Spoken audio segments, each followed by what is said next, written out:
오늘 저녁에는 제가 나누고 싶은 말씀은 아브라함의 믿음에 대해서 제가 좀 찾아보고 연구를 좀 했습니다. 나눌 때 여러 우리 성도님들에게 은혜가 되고 감사되고 깨달을 수 있는 귀한 시간이 되었으면 합니다. 아브라함이라고 하면은 창세기에 11장에 처음 나오죠. 아브라함의 그 아버지 데라가 나오고, 아브라함의 아내는 사라고, 하란과, 잠깐 한번 보겠습니다.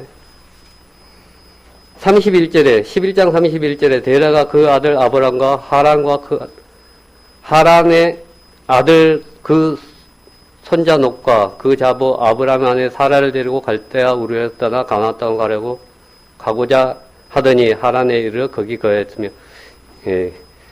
그 위에 말씀을 보고 싶은데 자꾸 음원으로 갑니다.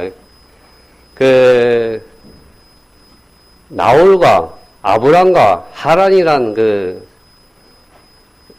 데라의 아들이 나옵니다. 근데 그 데라의 아들 중에 아브람이 제일 먼저 나오죠. 근데 아브람이 첫째 아들이 아니고 하란이 첫째 아들이고, 그 다음에 아브람이 그 다음 아들이고, 그 다음에 밀가가 맞습니까? 나홀이 나오죠. 예, 하란은 위에 보니까 나홀은 그 하란의 딸을 취해서 결혼을 했더라고요. 그런데 아브람은 사라라고 하는데 그 족보에 대해서는 자세히 안 나와요. 그런데 다른 부분에 보면은 이제 뒤에 가서 보면은 이복 동생이라 그렇게 나와요. 그러니까 자기 엄마는 누군지 이름은 안 나와 있지만 아버지는 같고 그 이복 동생을 취해서 이렇게 아내를 삼았었던 그 시대였다고 봐집니다. 그 아브라함이 사례를 택하고, 아까 여기 밀가가 나홀이 밑에 밀가를 택해서 결혼하고 이럴 때는 완전히 가족, 바로 친족 근친 결혼하는 그런 시대에 살았는가 봐요. 근데 이 근친 결혼을 할 수밖에 없었던 그 배경이 아브라함에서부터 밑으로 우리 족보 쭉 나오지 않습니까? 그 족보들을 혈통을 유지하고, 아브라함의 창조 사건 때부터 있었던 그 모든 것들을 온전히 하나님에 대한 믿음을 전해주기 위해서 그 가족끼리 결혼을 하는 그런 시대였지 않는가, 그렇게 생각을 합니다. 다른 어떤 이스라엘 고대 학자가 그렇게 써놨답니다, 이미.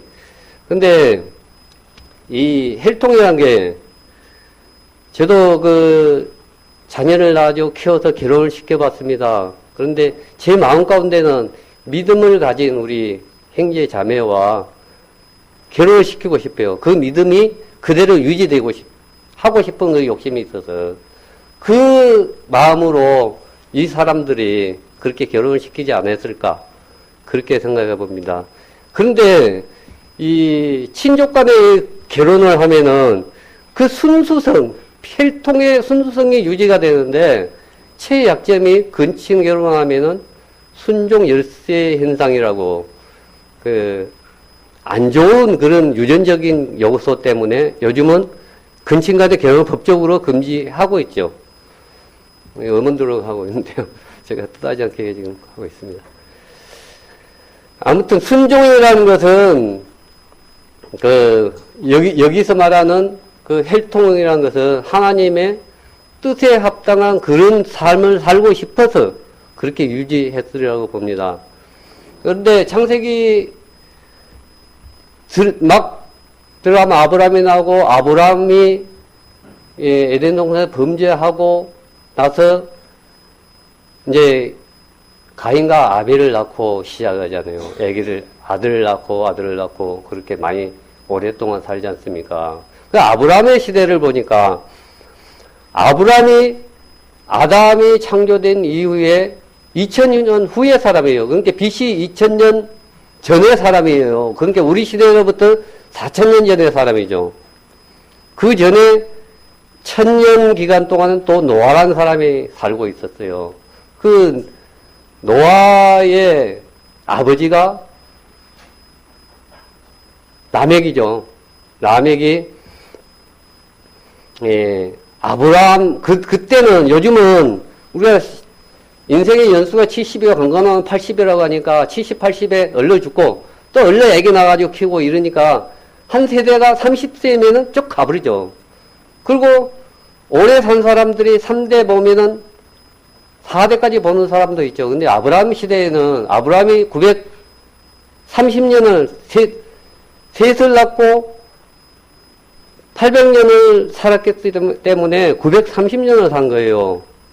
그러고 보니까 930년을 산다 그러면은 누구하고 같이 살았냐면 라멕하고 같이 살았던 거예요. 라멕이 노아가 살 때가 1000년이니까 라멕이 자기네 아버지니까 같이 살았다는 거예요. 같이 살았는데 그 라멕의 아들이 노아가 홍수 사건으로 인해 가지고 홍수로 인해 8명이 구원 받았지 않습니까? 그 8명 아들 셋 그죠? 자부 그거 아브람 이제 노아 그렇게 됐었죠. 그 셈이 누구하고 같이 살았냐면 노아 아버지하고 같이 살았어요. 그러니까 1000년 그러면 그냥 우리의 1000년은 어마어마한 그 시대가 지나가 버렸죠.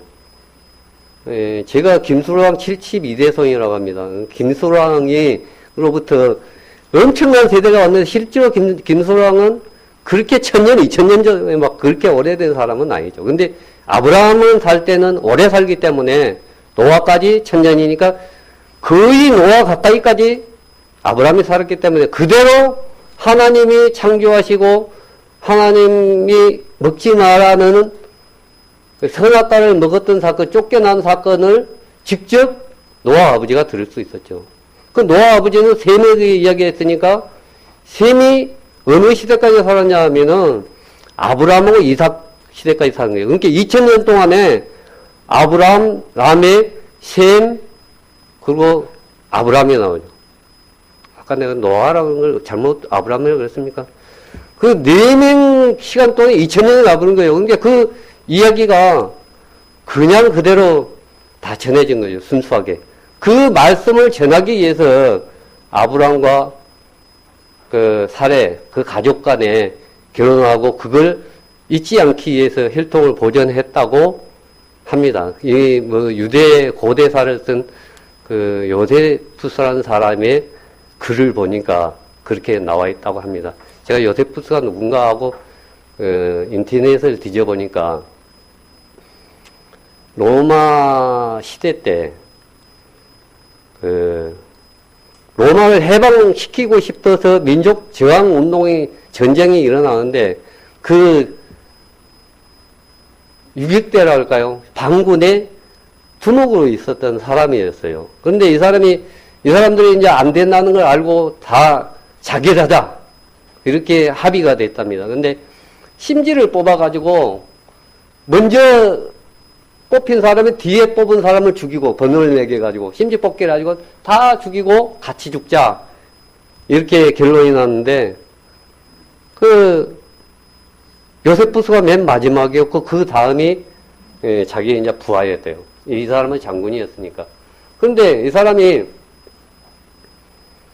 마지막에 가서 야 우리가 꼭 죽어야 하냐 그 설득을 시켜가지고 죽지 말자 차라리 우리가 살아서 이 있었던 사실을 전하자 그렇게 하니까 둘이 합의가 돼가지고 가서 투항을 한 거예요. 그러다 보니까 이 사람이 창조 아브라함 때부터 그 고대사를 써가지고 로마, 자기 민족들은 아주 이제 매국노죠. 그 사람들한테는. 우리나라 이완용이처럼 그렇게 매국노니까 안 받아들일 수밖에 없죠. 근데 그 로마 시대 때 그 정권자들이 그걸 전해줬고 이 시대까지 그게 내려오는데 정확하다고 합니다. 이 이스라엘 사람들은 머리가 좋아가지고 이 셈을 하면은 요즘 세대는 목사님이 그렇게 알고 있죠. 그렇게 셈을 하면은 계산을 하면은 이 아브라함이 2000년 전의 사람이다 계산하면 다 나온다고 해요. 근데 그 사람이 그렇게 전해줘서 그렇게 됐다 그렇게 합니다. 너무 어머니들을 자꾸 많이 가버려가지고요. 창세기 12장 말씀을 보겠습니다.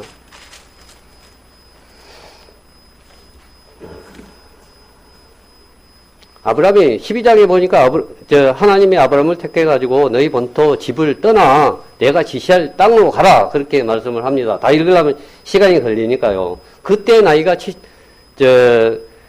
하란에서 갈대아 우르에서 떠날 때 나이는 안 나와 있어요. 그런데 그 하란에서 가나안으로 들어갈 때가 75세더라 이렇게 나와 있죠. 그런데 그 하나님이 네 본토 집을 떠나 내가 지시한 땅으로 가라 그런데 어떻게 갈 수 있었을까요? 그 갈대아 우르는 지금의 이라크 바그다드 지역이었어요. 갈대아 우르 바그다드 지역에서 이 사람들 어딜 갔냐 그러니까 위에 보니까 하란으로 갔고 하란에서 가나안으로 들어갔다 그렇게 나와 있습니다. 12장 4절 말씀 보니까 이에 아브라함이 여호와 말씀을 쫓아갔고 롯도 그와 함께 갔으며 아브라함이 하란을 떠날 때 그의 나이가 75세였더라. 그러니까 갈대아 우르에서 살다가 자기 아버지가 늙어서 죽으니까 가나안으로 들어가는 나이가 75세였더라 그러는 거예요. 그런데 아브라함이 그 갈대아 우르 메소포타미아죠. 메소포타미아는 우리 옛날에 그 학교 다닐 때 사회 시간에 교육 받을 때 보면은 메소포타미아 문명을 이루는 인류 최초의 문명 발생지였죠. 그 뒤에 황하 문명, 인더스 문명 이렇게 이제 발전해 나가는데 최초의 인간들이 인류가 거기에서 나오면서 발달해가지고 올라가는데 거기서 갈대아 우르에서 아무튼 이라크 바그다드 지역에서 이 하란이 어디냐면은 거기가 어디예요? 시리아 위에 갑자기 생각이 안 나네. 하란이 지금의 지명이 생각이 안 나버리네.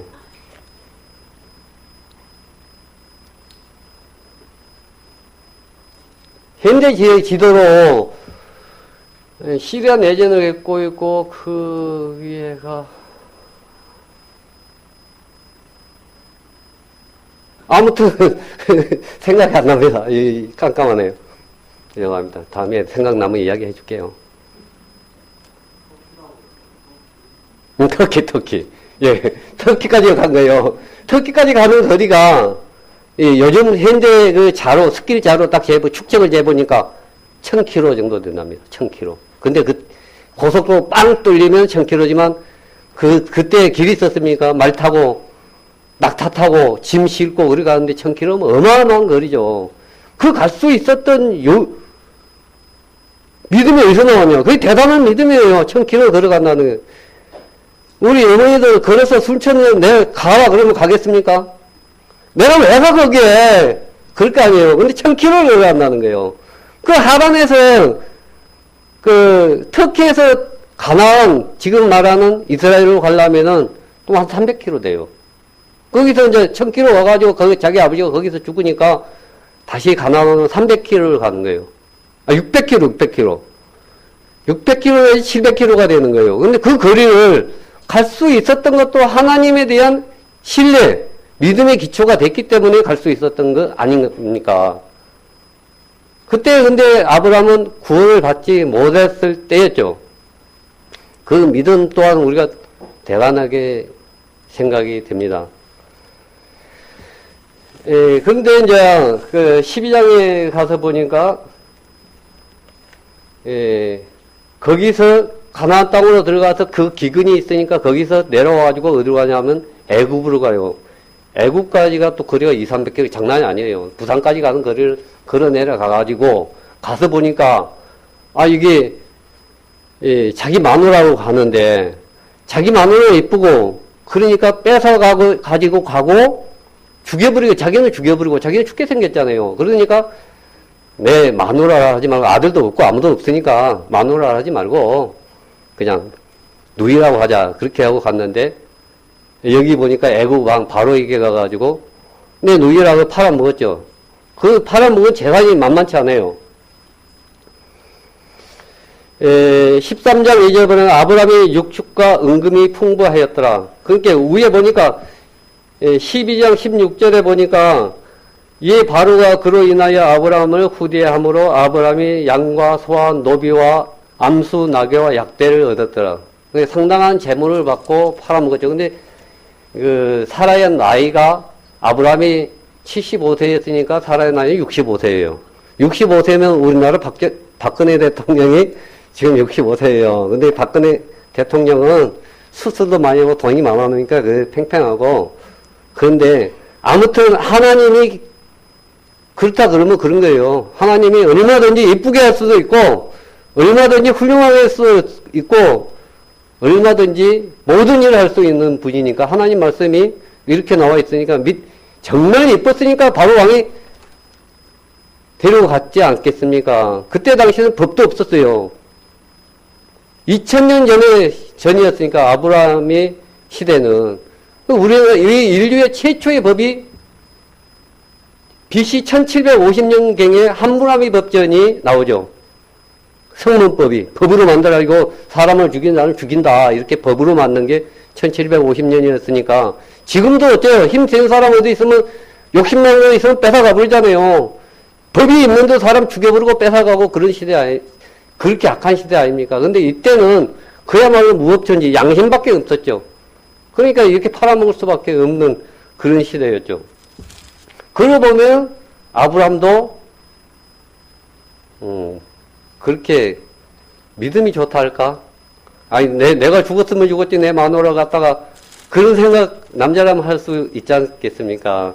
그런데 아무튼 그렇게 팔아먹고 거기서 굴러서 들어올 때 하나님이 물론 하나님이 축복해주고 보호해 주셨으니까 그런 일이 가능했고 은금을 풍부하게 가지고 다시 가나안으로 올 수 있는 거죠. 하나님은 여기뿐만 아니라 이스라엘 민족도 그렇지 않습니까? 이스라엘 민족이 아브라함이 이제 족보를 쭉 세다 보면 아브라함이 이삭을 낳고 이삭이 야곱을 낳고 야곱이 12아들을 낳아가지고 12아들 다 컸을 때 70인이 애굽으로 들어요. 애굽에서 민족을 잃을 수밖에 없었던 것은 그 사람들이 거기 놔두고 죽을 수밖에 없어요. 그 지역에는 70명 이 적은 인원이 이스라엘 그 지역에 있었으면 세겜에서 어떤 일이 있었어요. 그 디나 갈라드 사건 때문에 이 이제서 떠돌아온 놈이 속여가지고 다 죽여버리고 이랬으니까 거기 놔두면 과연 그 민족을 잃을 수 있겠습니까? 그런데 애굽으로 데려가가지고 보호하고 뒤에 나올 때는 어마어마한 장정만 60만이니까 뭐 240만, 300만 그 이상의 인원, 민족을 이끌어 나오시는 하나님이 이 아브라함을 택하여 복줘서 이렇게 풍부한 재물을 가지고 나올 수 있는 것은 얼마든지 가능한 일이 아니겠습니까? 13장 15절에 보니까 보이는 땅은 내가 너와 네 자손에게 주리니 영원히 이르리라 이렇게 말씀합니다. 하나님이 복을 주시고 우리 아브라함을 건드리는 사람한테 내가 벌을 주고 아브라함을 잘해준 사람은 내가 복을 주겠다. 그렇게 하고 또 그 땅을 영원히 네 자손에게 주겠다 하고 일방적으로 약속을 해 주십니다. 그런데 아브라함은 이때도 확실한 믿음은 있지만 확실에 찬 하나님이 정말 자기를 보호하시고 인도하심을 피부로 그렇게 많이 느끼지 못했을 거예요. 가면서 더 크게 느껴질 수 있는 그런 사건들이 창세기 14장에 보니까 말씀을 읽으려면 시간이 오래 걸리고요. 그러니까 제가 말씀을 드리겠습니다. 그 아브라함이 이제 노도고 같이 나와가지고 노도고 헤어졌죠. 땅이 좁으니까 니네 하면 내가 우아하려 헤어졌는데 롯은 소돔 쪽으로 갔고 그쪽에 가 사는데 이제 전쟁이 일어났어요. 전쟁이 읽어보니까 저 단 위쪽에 아까 터키 그쪽에 있는 연합군 4왕이니까 4개 나라 그리고 이제 소돔 쪽에 있는 4개 나라 그 4개 나라끼리 대항해가지고 연합전선을 전쟁을 했어요. 근데 여기 밑에 있는 사람들이 좀 지혜롭지 못했는가 봐요. 왕이 역청구덕에 자기 지역인데 게릴라전을 해가지고 싸워서 이길 수도 있는데 역청구덕에 빠져가지고 친 거예요. 그러다 보니까 그 패한 거예요, 전쟁에. 그래서 여기서 롯을 잡아가지고 포로를 잡아가지고 가요. 근데 갔는데 여기서 이제 아브라함이 따로 떨어져 있으니까 히브리 사람 한 사람이 와서 아브라함에게 당신 조카가 이 전쟁이 났는데 잡혀갔습니다 하고 이야기를 해준 거예요. 그러니까 아브라함이 쫓아가죠. 318명의 자기 집에 기르는 자, 훈련된 자를 데리고 4개 나라의 연합군을 쫓아가는 거예요.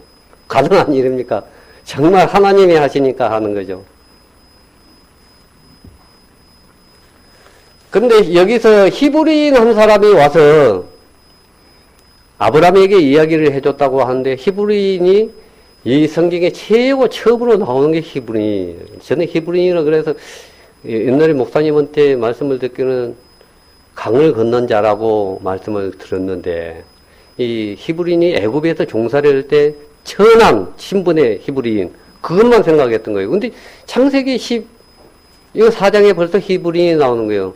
그러면 히브리인 나는 그때 당시에 가나안 땅을 건너가 요단강을 강을 건넜을까? 강을 건넜을까? 아니 홍해를 건넜을까? 어느 강을 건넜을까?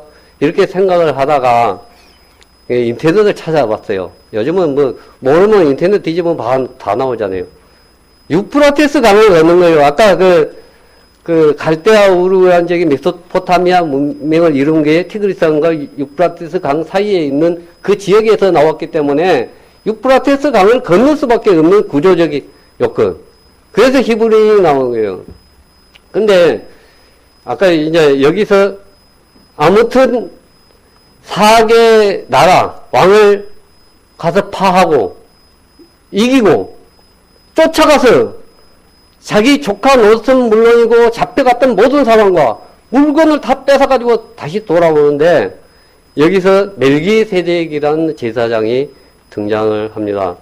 멜기세덱이 뭔가 제가 구원받은 이후로 멜기세덱을 여기서도 읽어보고 히브리서도 읽어보고 그랬는데 잘 정리 안 되는 그런 부분들이 사실 있었어요. 제가 믿음이 부족한 탓이겠죠. 여러분도 그런지 몰라도 저는 이 멜기세덱이 영어 어렵더라고요. 한 번밖에 창세기에 안 나오니까. 근데 히브리서에서 멜기세덱. 그런데 이 멜기세덱이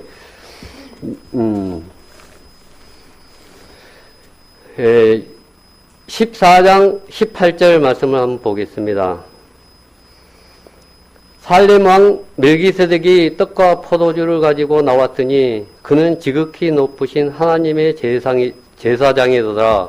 그가 아브라함에게 축복하여 가로되 천지 주제여 지극히 높으신 하나님이여 아브라함에게 복을 주소서.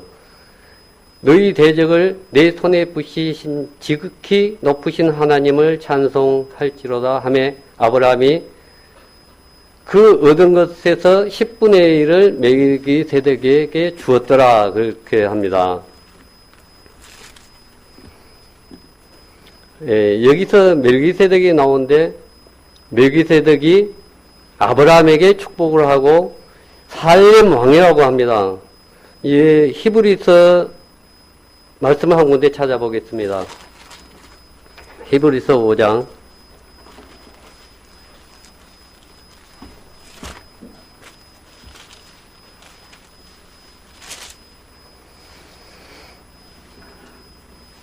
5장 11절 말씀입니다.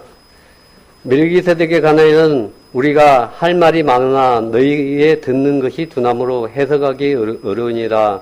때가 오래므로 너희가 마땅히 선생이 될 터인데 너희가 다시 하나님의 말씀의 초보가 무엇인지 누구에게 가르침을 받아야 할 것이니 젖이나 먹고 단단한 식물을 못 먹을 자가 되었도다. 여기서 말하는 이 멜기세덱은 너희들이 충분히 알 수 있는데 너희들이 아직도 구원받은 지가 얼마인데 저한테 하는 소리가 구원받은 지가 얼마인데 멜기세덱에 대해서 내가 너희들이 아는 지식이 좁아서 넉넉히 배우고 가르쳐야 될 나이고 그럴 시기인데 젖이나 먹고 단단한 음식을 못 먹는 그런 그 사람이다 하면서 7장 1절에 보면 멜기세덱은 살렘 왕이요 지극히 높으신 하나님의 제사장이라. 여러 임금을 쳐서 죽이고 돌아온 아브라함을 만나 복을 빈 자라. 아브라함이 일체 10분의 1을 그에게 나눠주니라.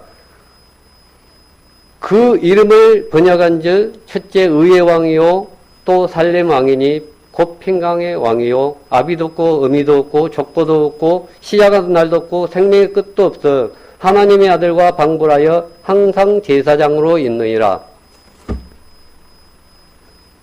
여기서 보니까 의의 왕 하면 예수님이 생각나죠.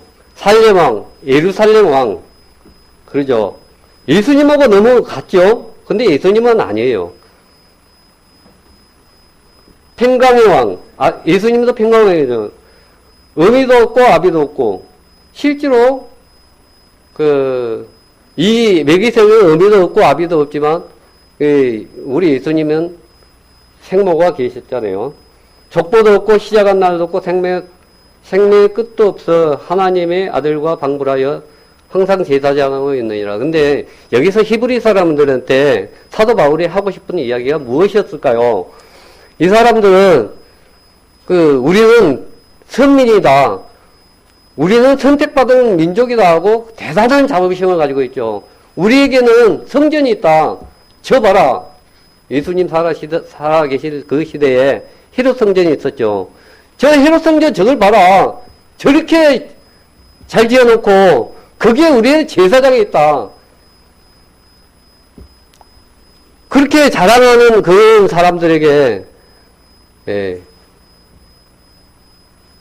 이 멜기세덱을 설명하죠. 멜기세덱은 여기서 금방 말했던 의의 왕, 평강의 왕, 살렘 왕, 어미도 없고 아비도 없는 그런 분이라고 하면서, 그런데 니들이 알고 있는 제사장은 누구예요? 아브라함, 이삭, 야곱 밑에 네이가 나와서 네이 지파 중에서도 아론의 자손들이 제사장을 하는데 그 제사장보다 월등히 뛰어난 분이다.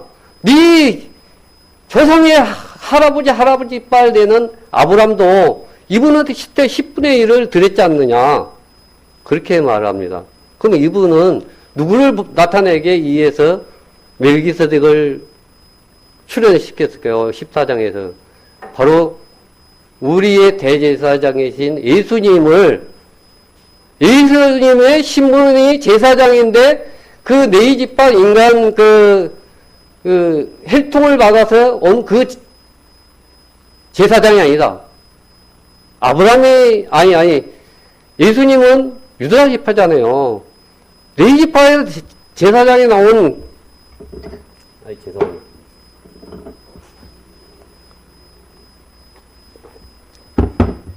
떨리고.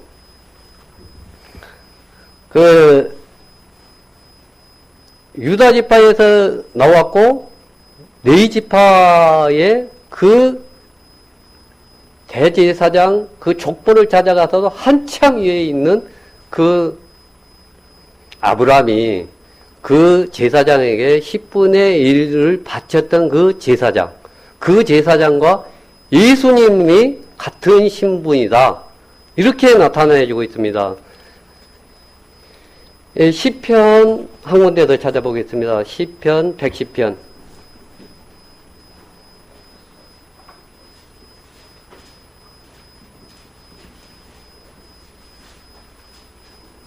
(4절) 말씀입니다. 여호와는 맹세코 변치 아니하시리라. 이르시기를 너는 멜기세덱의 반차를 쫓아 영원한 제사장이라 하였도다. 너는 누굴까요? 위에 보니까 110장입니다. 시편 110편 1절부터 4절까지 제가 읽어보겠습니다. 위에까지 읽어야 답이 나오겠네요. 여호와께서 내 주에게 말씀하시기를 내가 내 원수로 발등상 되게 하기까지 너는 내 우편에 앉으라 하셨도다. 여호와께서 시온에서부터 주의 권능의 호를 내어 보내시리니 주는 원수 중에 주기에서 다스리소서. 주의 권능의 날에 주의 백성이 거룩한 옷을 입고 즐거이 헌신하니 새벽 이슬 같은 주의 청년들이 주께 나온도다. 여호와는 맹세하고 변치 아니하시라. 이르시기를 너는 멜기세덱의 반차를 쫓아 영원한 제사장이라 했도다. 여기 보니까 1절에 여호와께서 내 주에게, 이건 다윗이 여호와께서 하나님께서 내 주 예수님에게 말씀하시기를 내가 내 원수로 발등상 되기 하기까지 너는 내 우편에 앉아 있으라 하셨도다. 다윗이 이렇게 말하고 있습니다. 그분이 대제사장으로 오시는 예수님이다. 그러니까 그 제사장의 신분은 계통이 두 개의 계통이 있죠. 그 멜기세덱의 계통을 쫓은 그 제사장이신 예수님과 같은 제사장이 있고, 그 육신의 네이지파의 그 혈통을 쫓은 그 제사장이 있는데, 이 두 제사장은 완전히 틀리다. 이 예수님도 마찬가지지만 멜기세덱은 그 아브라함의 그 자손에 나오는 그 제사장보다 월등하시다, 위대하시다. 그렇기 때문에 아브라함이 10분의 1을 바쳤다. 그렇게 말하고 있습니다. 예, 그럼 다시 창세기로 돌아가서요.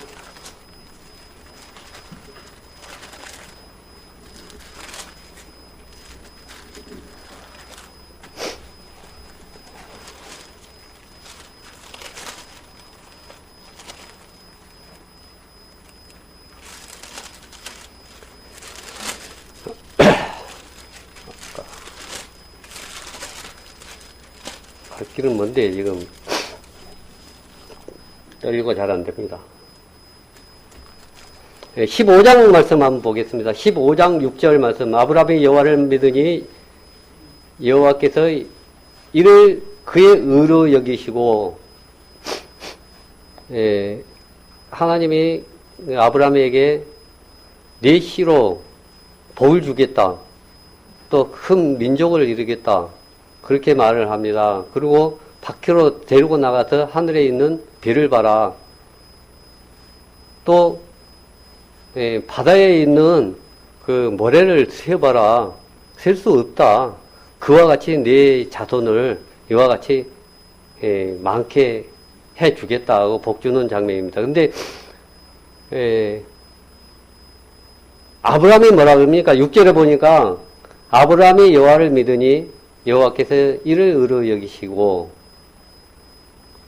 아브라함이 한 것은 당신이 정말 하나님이니까 당신이 말하는 것은 그대로 믿겠습니다. 그 말이 맞습니다. 그걸 의로 인정해 주는 것, 믿어주는 것, 그거에 의로 여겨졌다. 그래서 아브라함이 그 믿음의 조상이라 쓰는 거예요. 최초에 믿음의 사람은 노아도 있고 아벨도 있고 아담도 있고 많죠. 그 조상들도 있죠. 2000년 전에 사람도 있죠. 근데 아브라함과 우리와 동일한 그 믿음은 그 믿어지는 것, 믿어주는 것, 그걸 하나님이 의로 여겨주시는 거예요. 우리는 뭡니까? 예수님이 이 땅에 오셔서 우리를 대신해서 피 흘리고 죽으시고 3일 만에 부활하셔서 다시 우리를 이 땅에 데리러 오실 것이라고 믿고 있지 않습니까? 그 아멘 되시죠?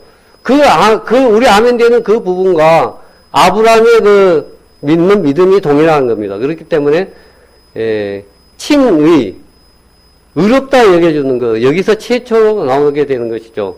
우리도 그래서 아브라함의 자손이 되는 겁니다. 그냥 감사한 일이죠. 내가 하는 건 아무것도 없는데, 에베소서 2장 8절에 보니까 너희가 은혜로 구원을 얻었나니 이것은 너희에게서 난 것이 아니라 하나님의 선물이라 그렇게 말하고 있지 않습니까? 내가 한 것, 로마서에 그러지 않습니까?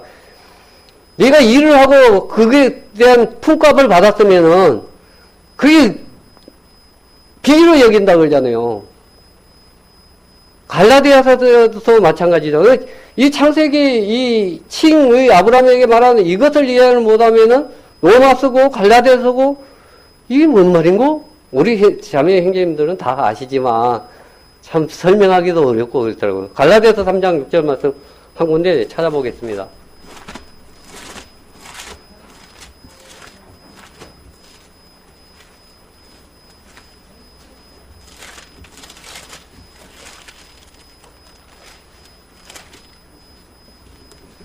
(3장 6절) 말씀 제가 읽어보겠습니다. 아브라함이 하나님을 믿음에 이것을 그에게 의로 정하셨다 함과 같으니, 위에서부터 읽어보는 게 좋겠죠. 너희에게 성령을 주시고 너희 가운데서 능력을 행하시는 이의 일이 율법의 행위서냐 듣고 믿음에서냐. 우리가 이 히브리 사람들이나 이 갈라디아서나 우리 구원받은 우리 모두에게 우리가 듣고 믿음에서냐 우리가 뭘 행해서냐. 여러분도 그렇습니까? 내가 교회에 와서 헌금도 많이 하고 교회에 열심히 나오고 성도들한테 내가 온정을 베풀고 그러니까 하나님이 의로 여겨주십니까? 그거 아니죠. 그가 동일한 게 아브라함과 같은 그 믿음이다. 그렇게 말하고 있는 겁니다.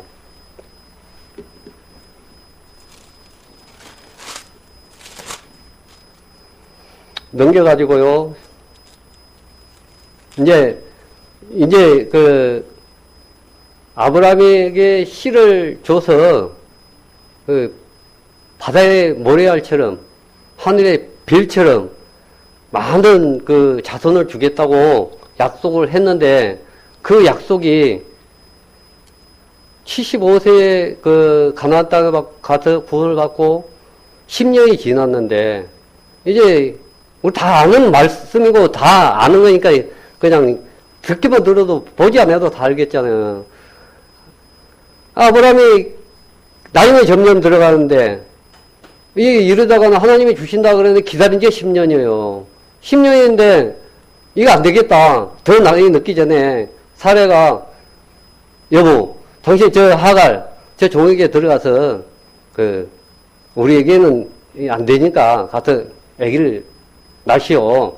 그러니까 하갈한테 들어가서 낳은 아기가 이스마엘이죠. 그리고 18장에 보니까 이제 100세가 된 거예요. 아브라함이 엎드려 웃으며 심중에 이르되 100세 된 사람이 어찌 자식을 낳으리까? 사라는 90세니 어찌 생산하려 하고 아브라함이 이에 하나님께 고하되 이스마엘이나 하나님 앞에 살기를 원하나이다. 하나님이 가라사 아니라 네 아내 사라가 정녕 아들을 낳으니 너는 그 이름을 이삭이라 하라. 내가 그와 내 언약을 세우리니 그의 후손에게 영원한 언약이 되리라.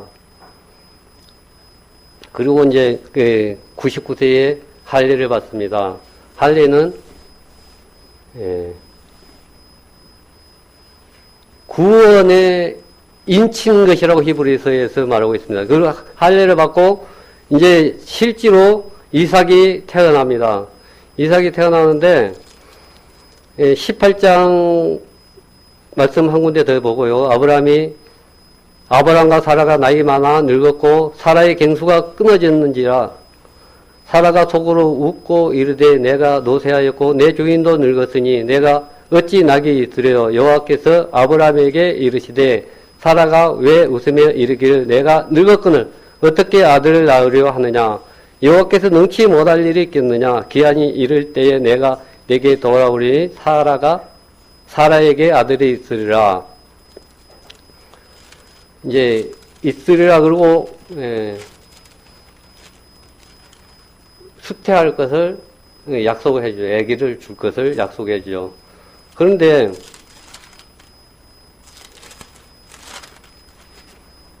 그 이후에 또 이제 아브라함이 한 번 더 아내를 팔아먹는 사건이 또 나옵니다. 근데 아기를 낳을 거다 그랬는데 아브라함이 그랄해 가지고 여기 보니까 아비멜렉이라는 그 왕에게 또 아내를 팔아먹어버려요. 아브라함 정말 믿음이 없는 사람이죠. 아까 한 번 그랬으면 그렇지. 또 팔아먹어요. 근데 여기서도 하나님이 또 구해주죠. 그리고 여기서도 재물을 얻어서 나오죠. 근데 실제로 이제 여기서 12절에 보니까 또 그는 실로 나의 이복 누이로 내 처가 되었습니다 하고 이제 이야기를 하는데, 이 어려운 중에서도 죽을 수 있는 상황에서도 하나님이 아브라함을 지켜주는 그런 사건이 일어나죠. 그러고 나서 이제 아기를 낳고 21장에 보니까 사라가 젖을 떼고 21장 8절 말씀, 9절 말씀 같이 한번 읽어보겠습니다. 창세기 21장 8절 9절 말씀. 아이가 자라매 젖을 떼고 이삭의 젖을 떼는 날에 아브라함이 대연을 배설하였더라. 사라가 본즉 아브라함의 아들 애굽 여인 하갈의 소생이 이삭을 희롱하는지라. 이제 아기를 하나 더 낳고 나니까 이삭과 그 하갈의 아들 이스마엘이 갈등하죠. 그리고 나서 이제 쫓아내버려요. 쫓아내버리는데 그 심정은 아브람도 비록 종에게서 난 아들이지만 얼마나 자기 자식인데 그 사막에 갖다 버려버리면 얼마나 마음적으로 아팠겠습니까?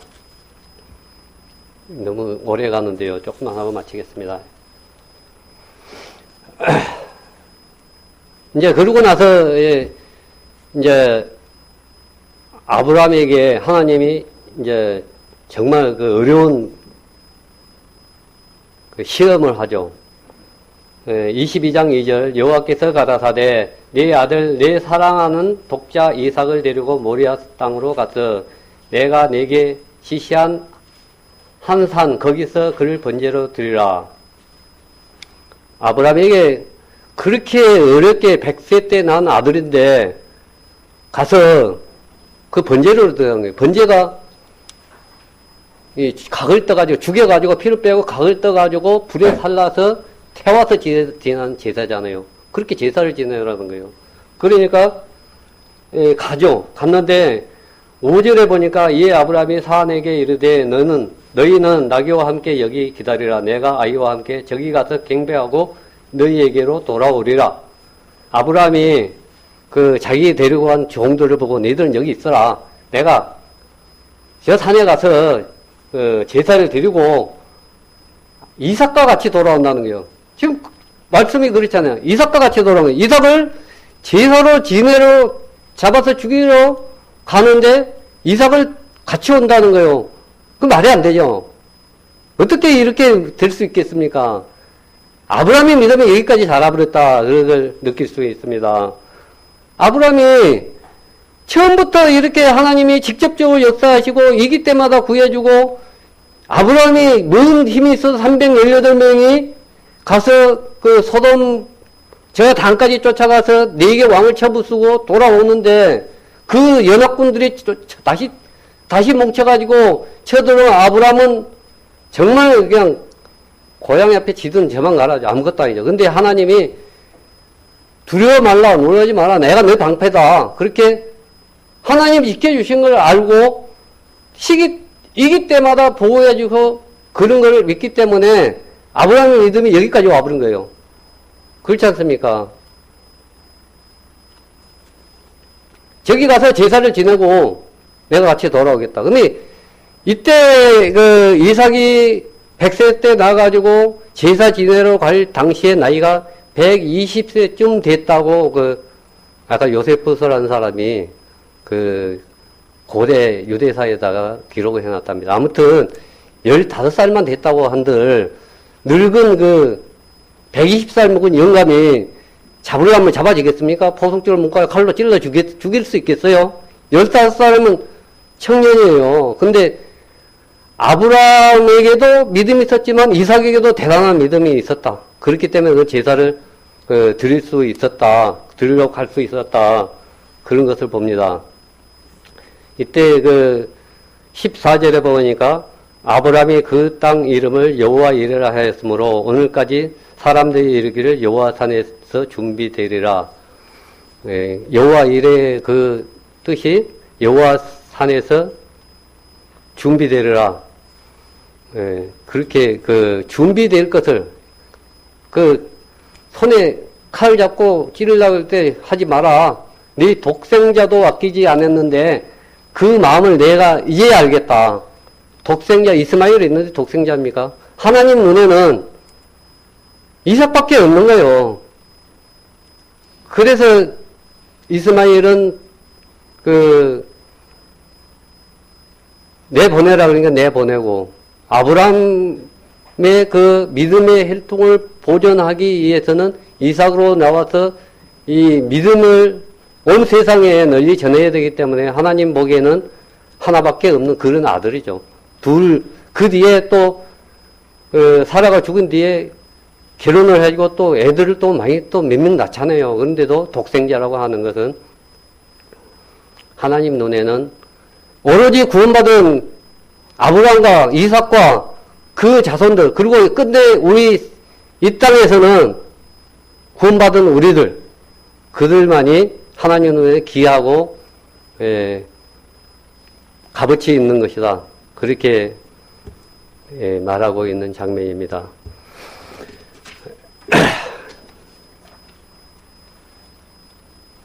한 군데만 보고 마치겠습니다. 요한복음 8장 56절을 한 군데 보고 마치겠습니다.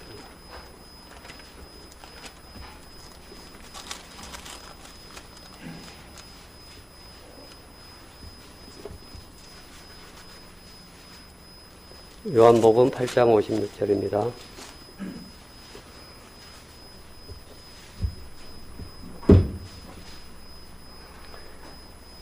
제가 읽어보겠습니다. 너희 조상 아브라함은 나의 때 볼 것을 즐거워하다가 보고 기뻐하였느니라. 여기서 예수님이 말씀하죠. 너희 조상 아브라함이 나의 때 볼 것을 즐거워하다 보고 기뻐하였느니라. 아브라함이 뭘 봤을까요? 아브라함이 산에서 순양을 봤잖아요. 그 순양을 보고 기뻐했다. 그 예수님을 봤다. 이렇게 나오고 있는 거 단지 아브라함이 이 증거하는 이 내용은 성경에 어딜 찾아봐도 없더라고요. 근데 이것을 보니까 순양. 그 순양이 결국은 예수님으로 이 땅에 오실 것을 약속해 주시는 부분이죠. 이 산이 모리아 산이죠.